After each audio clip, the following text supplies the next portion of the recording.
बिस्मिल्लाहिर्रहमानिर्रहीम। अस्सलाम वालेकुम बेटा। चैप्टर 10 हमारा नावल का कंप्लीट हो चुका है। आज हम बेटा चैप्टर 11 जो है इसका वो स्टार्ट करने लगे हैं। चैप्टर 10 में हमने कुछ चिप्स की पास्ट मेमोरीज जो हैं जो उसकी थी 1910 से लेकर 1901 से लेकर 1910, 11, 12, 13 तक की जो है वो डिस्कस की थी। अब ये चैप्टर जो है बेटा वो काफ़ी अहम है। इसमें एक बड़ा अहम सवाल है कि चिप्स की और रास्टन की किसी बात के ऊपर जो बहस हो जाती है और इनकी आपस में लड़ाई हो जाती है, वो वजह ये थी कि असल में रास्टन जो उस वक्त हेड था ब्रुकफील्ड का 1908 में, तो उसने है ना बेटा चिप्स से इस्तीफा मांगा था। उसके रास्टन का असल में नजरिया ये था कि जो बुजुर्ग लोग हैं वो अच्छा काम नहीं कर सकते, तो उनकी जगह जो है वो नए लोगों को जो है वो मिलना चाहिए, मौका मिलना चाहिए। तो उसने सारे जितने भी ब्रुकफील्ड के अंदर बुजुर्ग किस्म के ओल्ड एज टाइप के जो लोग थे उन सबको निकाल दिया। एंड में चिप्स बच गया था। चिप्स में ये था कि चूंकि उसको जरा सीनियरिटी का एक एज हासिल था, तो रॉस्टन ने इस वजह से चिप्स का मामला एंड पे रखा हुआ था कि मैं इसको बाकियों से निपट कर एंड में जो है वो करूंगा। ठीक हो गया बेटा। अब वो कहता है and then the row with Roston, और फिर रॉस्टन के साथ उसकी लड़ाई। अब इस लेक्चर में हमने ऐसे किया है कि सिनोनिम्स अलहदा कर दिए हैं, उनको लाइंस के अंदर मेंशन नहीं किया। थोड़ी सी पढ़ने में दिक्कत होती है, बच्चे को पता नहीं चलता कि वो सिनोनिम कौन सा है और वर्ड कौन सा है। हम अब जिन वर्ड्स के सिनोनिम है ना, हमने उनको अंडरलाइन कर दिया। जैसे देखें यहाँ पे राव को हमने बेटा अंडरलाइन किया हुआ है, ये रहा रो जो है बेटा वो अंडरलाइन है। अब रो के बड़े तर्जुमे, इसका तर्जुमा जो है बेटा ये लाइन को भी कहते हैं, और इसके अलावा जो चप्पुओं की मदद से जो आप कश्ती चलाते हैं, चप्पुओं की मदद से ना, वो भी राव होता है।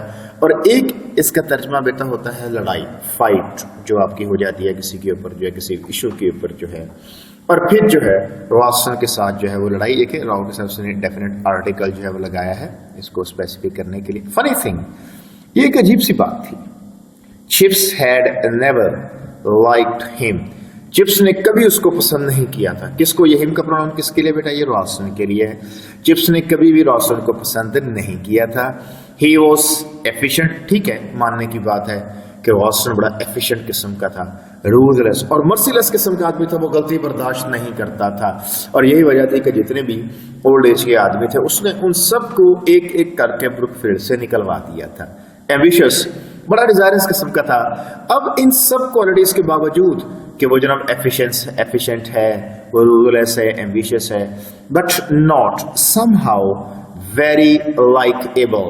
लेकिन उसकी पर्सनैलिटी इस तरह की नहीं थी कि उसको पसंद किया जा सके। बास का ऐसे होता है कि कुछ लोग हैं उनके अंदर कुछ कैरेक्टरिस्टिक्स हैं, उन कैरेक्टरिस्टिक्स के बावजूद जब उनके बारे में कोई ओवरऑल बात की जाती है, उनके बारे में कोई ओवरऑल नजरिया जो है वो निकाला जाता है, तो यही निकलता है कि यार ये आदमी जो है काबिले पसंदीदा नहीं है।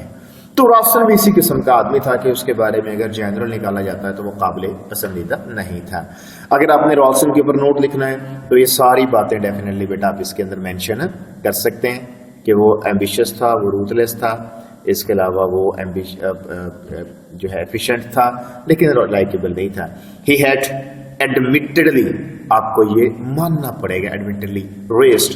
अब देखें जो हेड का ताल्लुक है वो किसके साथ है बेटा? वो रेज्ड के साथ है। एडमिटेडली को उठाकर हमने सेंटर में लगा दिया तो उसके आगे पीछे क्या आ गया? जो है वो कॉमा आ गए। तो ये एडवर्ब जो भी जगह चेंज करता है ना, for the sake of emphasis, हम एम्फेसिस के लिए उसकी जगह चेंज कर देते हैं। फिर हम उसे कहते हैं इम्फेटिक एडवर्ब। क्या कहते हैं? Emphatic adverb. असल में वर्ब्स होते हैं मैनर, प्लेस, टाइम के हैं, लेकिन for the sake of emphasis, जैसे शी सैंग ब्यूटीफुली, अब ये मैनर का है। अगर हम इसको शी ब्यूटीफुली सैंग, इसको ब्यूटीफुली को उठाकर पहले लें तो ये एम्फेसिस का बन जाएगा। ठीक हो गया बेटा। Raised the status of Brookfield, मानना पड़ेगा कि ब्रुकफील्ड के स्टेटस को बुलंद किया था एज अ स्कूल, एक स्कूल के तौर पर। यहां पर स्कूल से मुराद ब्रुकफील्ड स्कूल की बात नहीं हो रही, जनरल बात हो रही है कि स्कूल्स में, वरना जब भी स्कूल से मुराद ब्रुकफील्ड स्कूल होगा तो उसका एस बेटा क्या होगा? वो कैपिटल होगा। And for the first time in memory, और पहली दफा जो है बेटा तारीख में, there was a बेटा लिस्ट के लिए है, ये लिस्ट आगे आया हुआ है। there was a longish waiting list, एक लंबी वेटिंग लिस्ट पहली दफा जो है हिस्ट्री में थी। वेटिंग लिस्ट हकीकत क्या है, जैसे कोई भी एक जहाज है उसके अंदर 50 सीटों की गुंजाइश है, तो 50 पैसेंजर्स जो है उन्होंने बुकिंग करवा लिया, उसके बाद भी लोग आ रहे हैं बुकिंग करवा रहे हैं, तो उनको मीटिंग लिस्ट पर लगा देते हैं कि इन केस ये जो टॉप 50 जो है जिन्होंने बुकिंग करवाई इनमें से कोई अपनी बुकिंग कैंसिल करवा देता है तो फिर वेटिंग लिस्ट वालों को वहां पर चांस मिल सकता है। तो ब्रुकफील्ड में वेटिंग लिस्ट थी, यानी कि सीटें इनकी फिल हो गई थी, उसके बावजूद बच्चे जो है वो दाखिले के लिए आ रहे थे, तो उन्होंने बेटा वेटिंग लिस्ट लगा दी। जो है रॉल्स्टन वाज अ लाइव वायर, बड़ा जो है एक लाइव वायर किस्म का। वैसे लाइव वायर का एक तर्जुमा जो होता है बेटा वो होता है मक्कार किस्म का आदमी। ये यहाँ मक्कार किस्म का आदमी नहीं है, एनर्जेटिक टाइप है। अ फाइन पावर ट्रांसमीटर, एक अच्छा पावर ट्रांसमीटर था। हेड जो होता है ना वो पावर ट्रांसमीटर होता है। जो हेड होता है, जो कप्तान होता है टीम का, वो अपने खिलाड़ियों में पावर ट्रांसमिट करता है। वर्क उनके खिलाड़ियों ने करना होता है, लेकिन पावर ट्रांसमीटर कौन सा होता है, वो उनका कैप्टन होता है।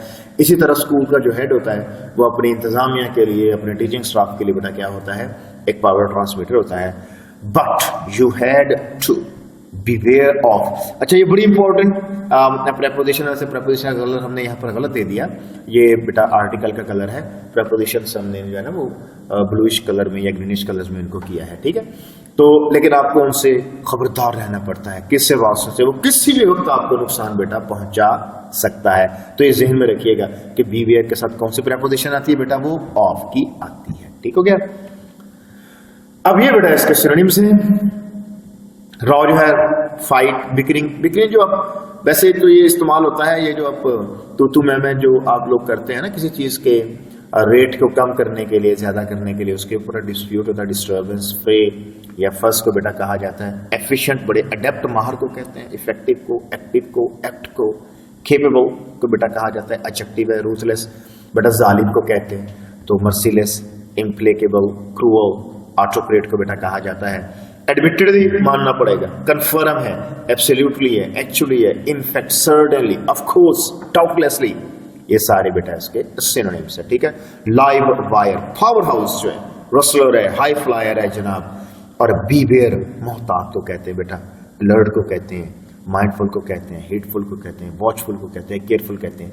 यानी इस पैराग्राफ की अगर आप थीम निकालना चाहें तो आप कह सकते हैं कि इसमें रॉल्स्टन के कैरेक्टर के बारे में मुख्तलिफ किस्म की बातें जो है नोट्स बनाए गए हैं। जनाब वो एफिशिएंट है, वो रूथलेस है, और उसने जो है वो लाइकेबल नहीं है, और इसके अलावा जो है वो लाइव वायर है, फाइन पावर ट्रांसमीटर है। लेकिन आपको उससे बेटा क्या रहना पड़ता है, खबरदार रहना पड़ता है, ठीक हो गया बेटा। Chips had never bothered, bother परेशान है, चिप्स ने ये कभी भी जहमत नहीं की थी, ये परेशानी नहीं की थी to beware of it. Again देखें वही प्रेपोजिशन जो कि वो उससे खबरदार रहे। क्यों ऐसा क्यों था, ये भी सवाल है कि चिप्स क्यों रॉल्स्टन से इतना ज्यादा मुतासर नहीं था, वो क्यों रॉल्स्टन से डरता नहीं था। He was not attracted by the man, या द मैन को, मैन याद रखिएगा, मैन के बारे में जब जनरल बात होती है तो जीरो आर्टिकल आता है, जैसे आदमी फानी है, man is मॉर्टल, not the man is मॉर्टल, ठीक है। यहां द इसको स्पेसिफिक करने के लिए वापस रेफर कर रहा है किसकी तरफ बेटा, रॉल्स्टन की तरफ जो है, ठीक है। तो अब अगेन सुने, जब भी आदमी के बारे में कोई जनरल बात आप करेंगे तो बेटा फिर कोई भी आर्टिकल उसके साथ नहीं होता। जैसे आप कहते हैं आदमी फानी है, जनरल तमाम इंसानों की बात हो रही है, इंसान फानी है, मैन इज मॉर्टल, ठीक है। लेकिन यहां पर जो है दा वापस रेफर कर रहा है किसको बेटा, दा रेफर कर रहा है बेटा इधर जो है रॉल्स्टन की तरफ। बट इन सब के बावजूद जो है he served him willingly, willingly होता है अपनी मर्जी से, यानी कोई फोर्स नहीं था। चिप्स अपनी मर्जी से सर्व करता था, इनफ एंड क्वाइट लॉयली, और इंतहा ईमानदारी के साथ। ऐसा भी नहीं था कि वो अपने काम के अंदर जो है वो डंडी मारता था या अपने काम को सही तरह से करने की कोशिश नहीं करता था। और rather he served ब्रुकफील्ड, या फिर आप ये कह सकते हैं कि बेटा वो ब्रुकफील्ड को सर्व करता था, क्योंकि रॉल्स्टन का कोई चिप्स को रॉल्स्टन का पर्सनल मुलाजिम थोड़ी ना था। He knew that Ralston did not like him. उसे पता था कि रॉल्स्टन इसको पसंद नहीं करता था, but that did not seem to matter. लेकिन उसे कभी ये कोई इशू नहीं लगा था। यहां पर मैटर बेटा एज ए वर्ब है, एज ए वर्ब होता है बी इम्पोर्टेंट। पहले हमने एज ए नाउन पढ़ा था। एज ए नाउन बेटा ये इश्यू होता है, लेकिन यहां एज ए वर्ब है। क्यों, ऐसी क्या बात थी? कि चिप्स रॉल्सन से नहीं डरता था। He felt himself sufficiently protected by the age and seniority, क्योंकि चिप्स ये समझता था कि मुझे दो एज हैं, एक मैं उम्र में बड़ा हूं और दूसरा मुझे काफी अरसा हो गया है यहां नौकरी करते हुए। From the fate of other masters whom Ralston had failed to like, उन दूसरे असातिज़ा के निस्बत जो है जिन्हें रॉल्सन पसंद करने में नाकाम रहा था। याद रखिएगा बेटा कि जिनको रॉल्सन पसंद करने में नाकाम रहा था उसने सबको निकलवा दिया था। Then suddenly in 1908 when he had just turned 60, जब वो 60 साल का हुआ जो है, हम जानते हैं चिप्स पैदा हुआ था 1848 में, तो उसमें 1908 को 1848 में निकाल दे तो बाकी बचते हैं 60। Came Ralston's urbane ultimatum, तो रॉल्सन का एक इंतहाई शाइस्ता सा उसको फाइनल वार्निंग आई। अल्टीमेटम होता है बेटा फाइनल वार्निंग जो है। Mister chipping, Have you ever thought you'd like to retire? Mister chipping, आपने कभी सोचा है आप रिटायर होना चाहेंगे? आखिर काफी एज हो गई आपकी जो है, तो आपने कभी इस बारे में सोचा है कि आप रिटायर होना जो है वो चाहेंगे? अब बेटा जरा इसके सिनोनिम्स पे आ जाते हैं। बॉदर, वरी, अपसेट, ट्रबल को बेटा कहा जाता है।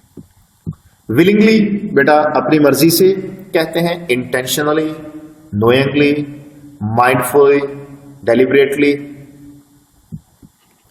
विलिंगली बेटा इंटेंशनली, नोइंगली, माइंडफुली, डेलिबरेटली, जानबूझकर, अपनी मर्जी से। मैटर बेटा जैसे हमने बताया ये एज ए वर्ब है, be important, be significant, be worthy.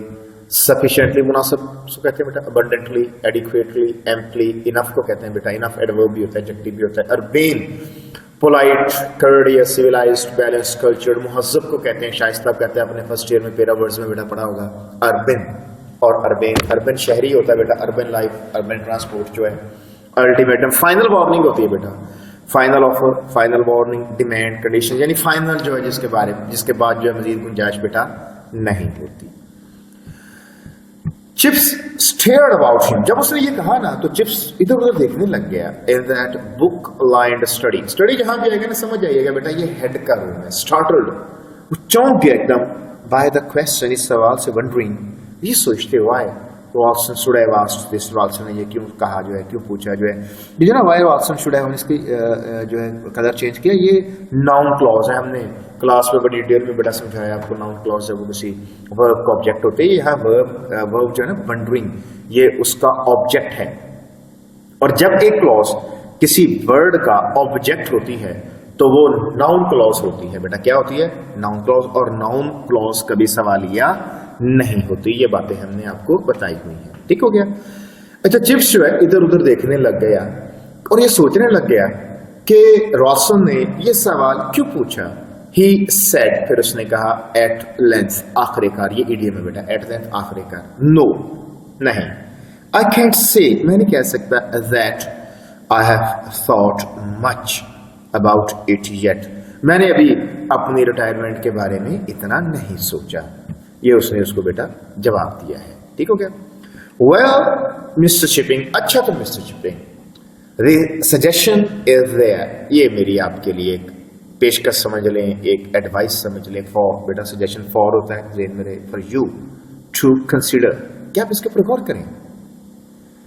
The governors would, governors जो हैं ऑफ कोर्स, बिलाशुबा, of course agree to your being adequately pensioned, agree करेंगे कि आपकी मुनासिब सी पेंशन लगा दी जाए, बिलाशुबा, इसमें कोई शक ही नहीं है। बड़ा याद रखिएगा, एग्री टू भी होता है और एग्री विद भी होता है। जो एग्री विद है, अगर आप किसी शख्स के साथ एग्री करें, आप कहते हैं मैं आपसे इत्तेफाक नहीं करता, तो आप कहेंगे I do not agree with you. कोई प्लान है, कोई मंसूबा है, आप उसके साथ एग्री नहीं कर रहे, फिर आप कहेंगे I do not agree to your plan. Abruptly, एकदम से, चिप्स फ्लेम्ड अप, चिप्स भड़क उठा, चिप्स गुस्से में आ गया। But I don't want to retire, मैं रिटायर नहीं होना चाहता। I don't need to consider it, तो मुझे इसके ऊपर गौर करने की जरूरत नहीं है। नेवरदलेस, फिर भी, ताहम, आई सजेस्ट, मैं आपको एक तजवीज दूंगा, दैट यू डू, ये डू बेटा रिप्लेस कर रहा है यहाँ कंसिडर को, क्या आप इस पर गौर करें, मेरी आपको ये तजवीज है। बट, मगर, चिप्स ने कहा, I don't see why I should, मुझे समझ नहीं आ रहा कि मैं इस पर गौर क्यों करूं, आखिर ऐसा क्या है, मैं अपने इस्तीफे पर क्यों गौर करूं। इन दैट केस, अगर आप रोशन कह रहे हैं मेरी बात नहीं मानेंगे, things are going to be a little difficult, तो आपके लिए मामला थोड़े से मुश्किल हो सकते हैं। डिफिकल्ट, वाई डिफिकल्ट, मुश्किल क्यों मुश्किल हो जाएंगे। चिप्स ने कहा, चिप्स कौन सा ऐसा डरता था राशन से जो है, तो उसने कहा जो मुश्किल हो जाएंगे, वजह क्यों मुश्किल हो जाएंगे, ये बेटा इसके सिनोनिम्स हैं। सजेशन जो है ये एडवाइस, ऑफर, प्रपोजल, प्रोपोजिशन को कहते हैं। कंसीडर बेटा गौर करना किसी भी चीज पर, ponder, think, contemplate, entertain, entertain का तर्जुमा गौर करना भी होता है, और साथ में बेटा इसका तर्जुमा जो है किसी को जो घर में मेहमान वगैरह आते हैं उनको जो करते हैं आप लोग उनकी खातिर तवाज़ा, वो भी कहते हैं फ्लेम अप, फ्लेयर अप को कहते हैं, get angry, get infuriated, be furious को कहा जाता है। नेवरदलेस फिर भी कहते हैं, however, nonetheless, anyway. See समझना बेटा, अंडरस्टैंड, कॉम्प्रीहेंड और परसीव। तो ये बेटा हमारा लेक्चर कंप्लीट हो गया। लेक्चर के बारे में कोई क्यूरी हो, कोई जो चीज बात आपको समझ ना आ रही हो, तो आप बेटा जूम पे हमसे बात कर सकते हैं। ओके बेटा, अल्लाह हाफिज।